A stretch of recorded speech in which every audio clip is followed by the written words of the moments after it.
Thank you very much. Sitting with me here this morning, Dave Antonucci. You have authored several books on Lake Tahoe history and the history of skiing up here. Absolutely fascinating reads. Thank you. Yeah, I've written 2 books on the 1960 Winter Olympics, which the Olympics itself is a major component of Lake Tahoe's history with skiing and winter sports. There was so much that happened there at Squaw Valley and along the West Shore during those Olympics. I mean, it was the first Winter Olympics to ever be televised.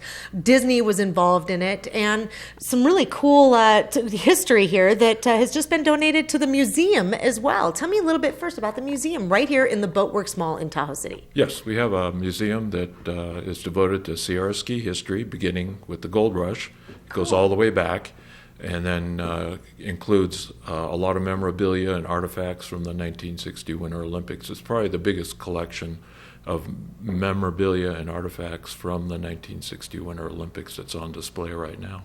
Wow, that's fantastic. So there's a ton of stuff to see here, and here we are in the Boatworks Mall where our Lake Tahoe television studios are here, right here in Tahoe City, so very easy to find. Tell me a little bit about what's just been donated here. Yes. These are awesome. Yes, we're very excited. We received a donation recently of a pair of jumping skis that were actually used in the 1960 Winter Olympics. They were used by Al Vincelette, who was on what was called the Nordic Combined Team, which is a sport that combines ski jumping and cross-country ski racing. So these are his jumping skis that were donated by his daughter, Laura Brewer. I'm a little over 6 feet tall, so you can see how long these skis are. They're 7.5 feet, and they're wide. They're long to provide stability as they're going down the in-run towards the jump, where they'll hit 55 miles an hour, and then they'll be airborne for like 3.5 seconds and maybe jump in the air 200 feet during this period.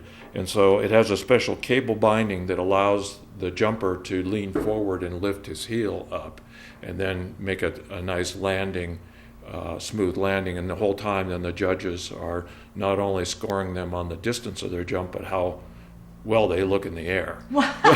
Called style points. So you want to look cool and aerodynamic when you're in the air. And these are the kind of skis you use. And these have been in the family. Mr. Vincelette is deceased, unfortunately, and his daughter had the skis, and she felt that it would serve a good purpose to put them on display and let people see what kind of equipment was used over 50 years ago.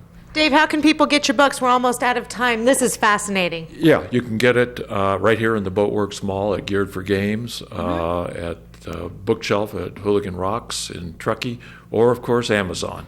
And they've just 60 Olympics or my last name, and you'll be able to get it. Fantastic. Thank you very much for coming in the studio this morning. Back to you in the South Shore.